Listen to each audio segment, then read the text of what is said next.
May nadisgrasya sa grupo namin.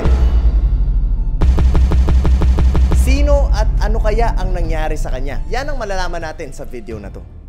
Naging maganda ang takbo ng ensayo namin nung mga nakaraang araw. Kumpleto kami, nasusunod namin ang mahirap na disiplina sa oras, which is 5:30 AM. Nagagawa namin ang mahihirap na ensayo at natatapos ito. Nang bigla na lang may nag-chat sa akin at sinabing hindi nga siya makaka-attend. At sa pagkakawala nga ng tao na to sa ensayo, ay ramdam namin ang pinagkaiba kapag nandyan siya. Guys!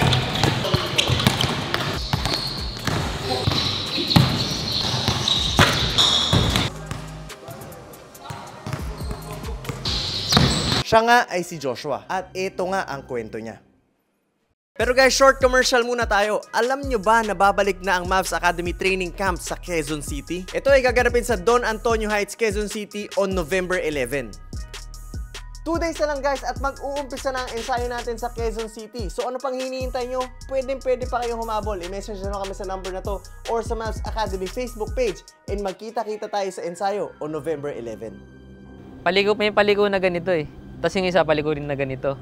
Nauna ako sa ganito, masikip lang yung daanan pag ganun. Bali pa ganun kami. Nauna ako, tapos hinabol, parang umabol siya. Nagit-git niya ako kasi masikip lang yung daan. Iniwasan ko siya kaysa, may gutter na medyo mataas. Pagka ligo ko ng ganun, iniwasan ko siya. Sumahid naman yung footrest ko, andun yung paa ko. Niipit yung middle finger sa paa ko. Balik ko yung footrest ko. Imaginein mo yung, mababalik yung footrest mo, tapos yung middle finger ng paa mo nandun sa gitna. Ano ba yan? Kakasimula ko ba lang naman, tapos nagkanda leche-leche pa.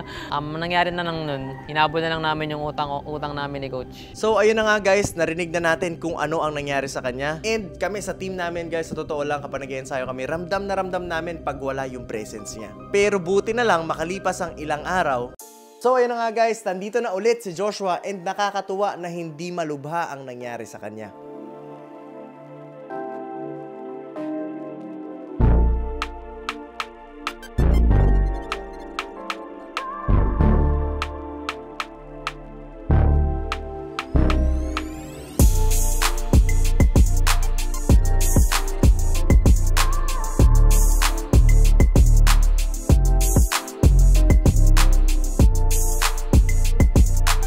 Isipin Coach, hindi ako kumitid. Hindi, okay lang. Normal yun, di naman laging may times talaga na malilate ka or hindi ka makapunta. Pinagsama mo yung Grab tsaka yung Food Panda. Tsaka yung angkas sapatos mo. Pero ayan si Josh guys. Pinauwi ko muna siya kasi yun nga, yung sapatos siya sira, diba? Tapos na-aksidente siya na nakaraan and good thing talaga naka-recover na siya.